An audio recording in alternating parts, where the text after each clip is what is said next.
Boa tarde, meninos. A nossa aula de hoje será sobre função afim, certo? Então, vamos lá. O que seria uma função afim? A função afim é também chamada de função do primeiro grau, que é a função de f em RR, que é dos reais para os reais, definida como f de x igual a x mais bx, certo? Então, a cara da função é essa, f de x igual a x mais bx, certo? Uma função do primeiro grau. Onde o fx, nós vimos em função que o fx pode ser considerado também como y, não é isso? Então, onde esse fx igual a x mais b, esse a e esse b são os números reais, certo? Que são os coeficientes que nós aprendemos em equação do segundo grau também. Na função, como tem um exemplo aí, ó, fx igual a x mais 5, g de x igual a 3 raiz de 3x menos 8, h de x igual a 1 meio de x, são exemplos de função afim, certo? Vocês podem observar que no segundo e terceiro exemplo de função, aparece aí o g de x e o h de x, certo? Então, as letras, elas podem variar, certo? Podem ser chamadas de f de x, como pode ser chamado também de g de x, j de x, m de x, certo? Então, vocês podem encontrar equações com essas letras diferentes, certo? Essas variáveis diferentes. Neste tipo de função, o número a é chamado de coeficiente de x, que é o que acompanha o x, certo? O ax é coeficiente de x, e representa a taxa de crescimento ou a taxa de variação da função, certo? Já o número b é chamado de termo constante, ou seja, o ax, o x é o que varia. Já o b é o valor constante, certo? Ele vai vir acompanhado, mas pode ser 4, 5, 6, não é um valor fixo. E o x é o valor que nós queremos saber. Então, a lei de formação da função afim, que é, como eu falei a vocês, f de x igual a x mais b, vocês podem observarem aqui que vocês têm aí o y. Então, pode ser considerado também como y. Então, pode ser y igual a x mais b ou f de x igual a x mais b, certo? Então, a função afim é isso aí, como vocês estão vendo. E aí eu trago para vocês a raiz da função afim. Como é que eu encontro a raiz da função afim? Então, a raiz da função afim é o ponto em que ela atravessa o eixo x. Ou o ponto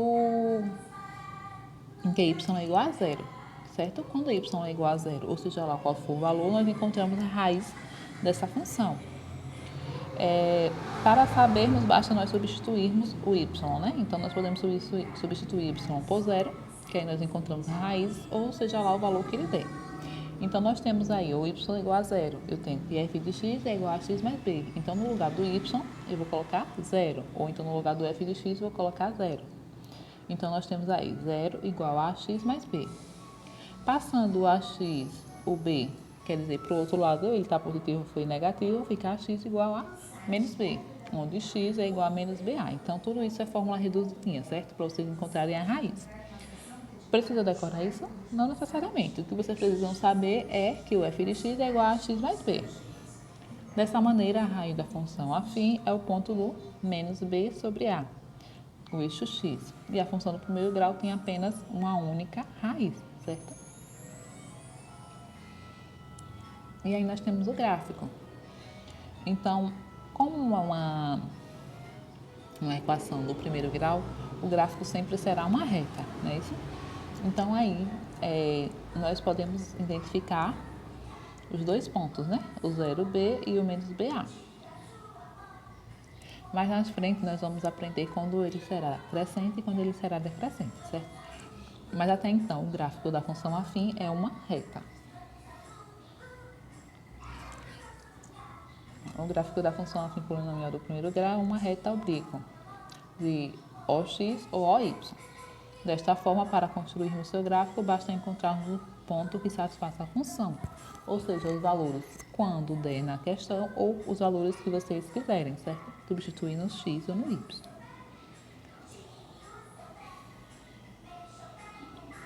E nós temos um exemplo aí, ó. Construa o gráfico da função f de x igual a 2x mais 3. Como é que nós vamos resolver isso? Então, para construir o gráfico dessa função, vamos atribuir valores arbitrários para x, ou seja, qualquer valor, certo? Quem vai escolher os valores são vocês. Então, no lugar do x, nós iremos substituir. E a equação para calcular o valor correspondente para f de x. Então, sendo assim, iremos calcular a função para os valores de x. Então, esses valores aí foi eu que escolhi, certo? Menos 2, menos 1, 0, 1 e o 2. Vocês poderiam escolher qualquer outro valor. Poderia ser 4, 3, 2, menos 8, menos 10, 1000. Lembrando que quanto maior o número, maior será a construção do plano cartesiano, certo? Porque quando você for calcular, você pode encontrar valores enormes, 24, 12. E aí, quando você for construir o gráfico, esses valores têm que ir de acordo com o valor que você encontrou na sua função. Então, eu coloquei aí números bem pequenininhos, como vocês podem observar. Eu coloquei aí menos 2, menos 1, 0, 1 e 2.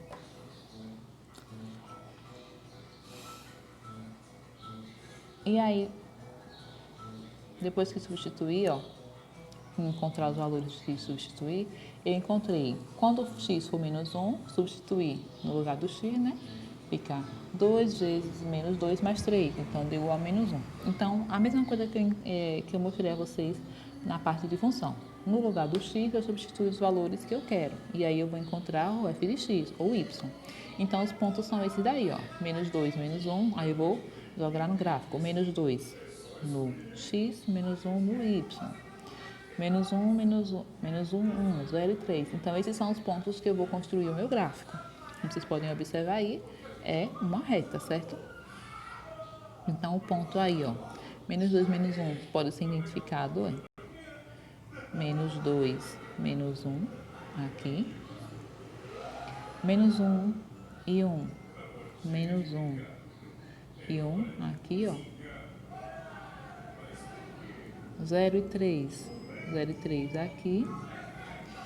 1 e 5, 1 para x, 5 para y, aqui. Pode observar. 2 e 7, 2 para x, 7 para y. Então, aqui, Então, esses pontos que eu acabei de pintar são os pontos da minha função, certo? Eu atribuí valores a x e encontrei os valores de y, ou f de x.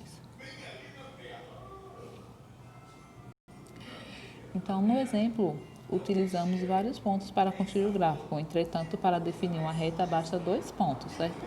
Nós colocamos aí 5 pontos, mas apenas com 2 pontos nós já definimos essa reta.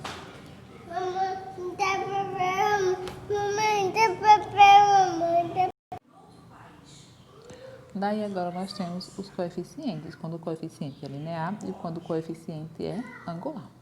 O coeficiente será angular quando b for igual a 0, certo? Então, quando eu tenho a função f de x igual a x, eu estou tendo aí o coeficiente angular, porque o meu b está sendo 0. Quando o meu x for igual a 0, eu estou tendo aí o meu coeficiente linear, certo? Então, y vai ser igual a b.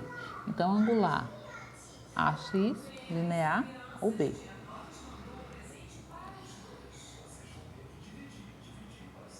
E aí nós temos um exemplo de uma função constante, onde tem só o valor de b, certo? O f de x igual a 4. Nós vemos aí que a função do primeiro grau é sempre uma reta, então o 4 aí, o ponto foi marcado no 4. Então, a horizontal, certo? Uma única reta. Nós veremos amanhã em relação à reta quando ela é crescente e decrescente. E nós temos aí um exemplo, Em uma determinada cidade, a tarifa cobrada pelo taxista corresponde a uma parcela fixa chamada de bandeira e uma parcela referente ao quilômetro rodado. Então, sabendo que uma pessoa pretende fazer uma viagem de 7 quilômetros e que o preço da bandeira é de R$ 4,50 e o custo por quilômetro rodado é de R$ 2,75, determine. Então, nessa questão aí na letra A é para você encontrar a função, certo? Então, vamos dizer que o P de x seja a tarifa, ou então TDX, tanto faz. Então, quem é o valor fixo, que não vai mudar independente? É o 4,50. Então, o 4,50 vai ser nosso valor constante, certo? Independente se rode 8, 9, 10, 5 quilômetros, a tarifa da bandeira, o preço da bandeira é 4,50. Só que por cada quilômetro rodado vai variar o valor, que é esse 2,75. Então, 2,75 é o valor que vai variar, dependendo do quilômetro rodado. Se eu rodo 4, se eu rodo 7, se eu rodo 8 quilômetros. Então, o 2,75 é o nosso A, é o nosso angular. E o 4,50 é o nosso linear, é o valor fixo.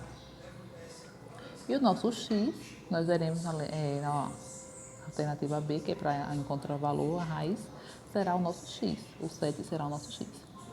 Então, quando arrumamos a nossa função, que tem f de x igual a x mais b, nós temos p de x igual a 2,75x mais 4,5. Essa é a função. E para achar o valor dessa tarifa, é só substituir no lugar do x por 7. Então, nós temos aí 23,75, que será o valor cobrado, certo? Que será cobrado através da quilometragem dos 7 quilômetros. Amanhã nós continuaremos com a nossa aula, certo? Sobre os tipos de função com decrescente e decrescente, e veremos mais exemplos de função linear e função angular. Por hoje é só, certo? As dúvidas vocês podem estar entrando em contato comigo no horário da nossa aula, ou até depois também. E só isso. Tenham todos uma boa tarde e até mais.